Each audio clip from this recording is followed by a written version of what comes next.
Hi guys, my name's Maliha and today I'm going to talk about two of the major university giants in the UK, which is the University of Oxford and the University of Cambridge. So obviously, because they're so well known and they're so similar in terms of like what they offer, about them being the oldest university, sporting very notable alumni, and also having notable university rankings in the world university rankings, then of course it is a bit of a question as to which one you would want to apply for if you're applying for university this year. So without further ado, let's just go straight into it. So the first thing that I'm going to talk about is the rankings.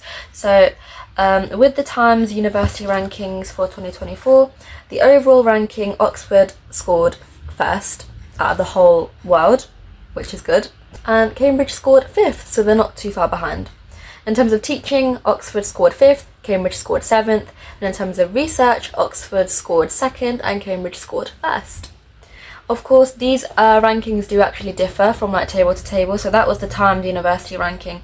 You have also the QS World University rankings, which ranked Oxford as third and Cambridge as second. So it does differ from table to table. Overall, what you can take from that is that Oxford and Cambridge are actually very similar in terms of their world university rankings, and they pretty much consistently rank top 10 in pretty much every table. Now let's move on to the competition, and we obviously know that Oxford and Cambridge are both infamously competitive and very, very hard to get into. And according to a statistic that I read, I won't be able to quote it exactly, but basically the competition for Oxford and Cambridge has apparently increased by 30% from the last decade, as if it wasn't already competitive enough. So in 2023, the Oxford offer rate was 16%. And for Cambridge, it was 21%. Oxford was slightly lower in terms of its offer rate than Cambridge. The next thing to consider is the interview acceptance rate. So obviously the interview is the last step in the whole application process, and many people may even see the interview as, you know, your last chance to get in if you've messed everything up. For people who are looking into Cambridge, you'll be relieved to know that Cambridge do actually accept 70% of their applicants for an interview, whereas Oxford only accepts 20 to 40. So all in all, if you know that you got an Oxford interview, then that means you've already beaten at more than half the competition. So that can give you some relief. Whereas Cambridge, obviously, you've only beaten 30% of the competition. But if you're worried about the rest of your application and you think you'll be able to really shine in your interview, and you're worried about, you know, you might not do so well in your admissions test, or you didn't do so well in your admissions test, then your interview can basically be like a last chance to redeem yourself, because Cambridge have said expressly that they take everything into account, all parts of the process or parts of the application process. They don't just see the interview as the final hurdle, which is what a lot of people seem to think it is.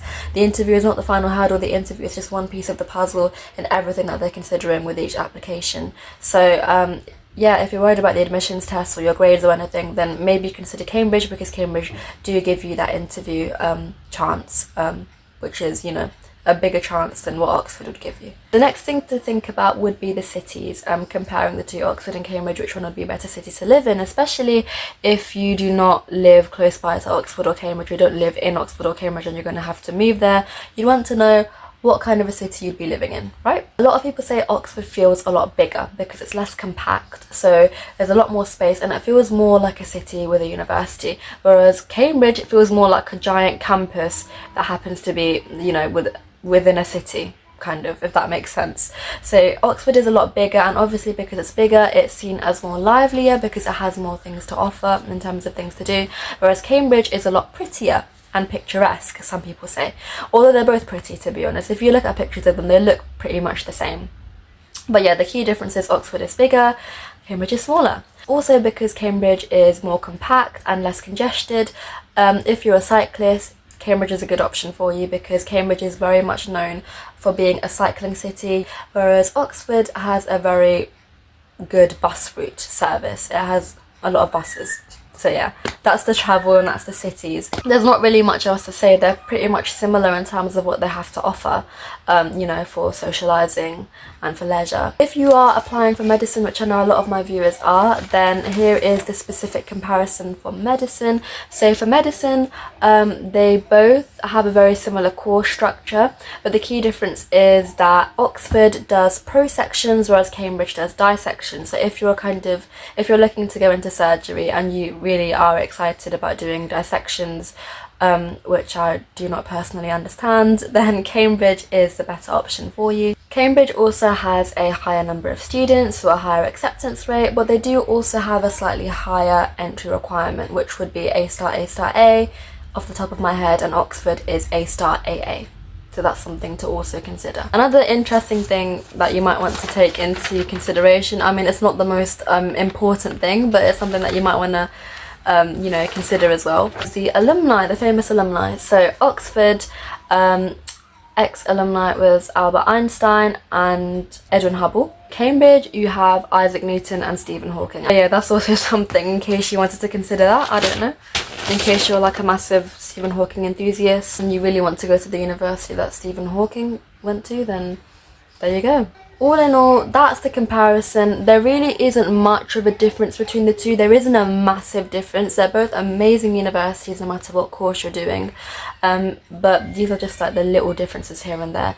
In terms of similarities, they both obviously are incredibly competitive. They both offer a plethora of societies and sports. Their teaching styles are also very similar. Oxford does tutorials and Cambridge does supervisions. They're both pretty much the same thing, like hour-long sessions that occur around 4 times a week with 2 to 3 students and a staff member.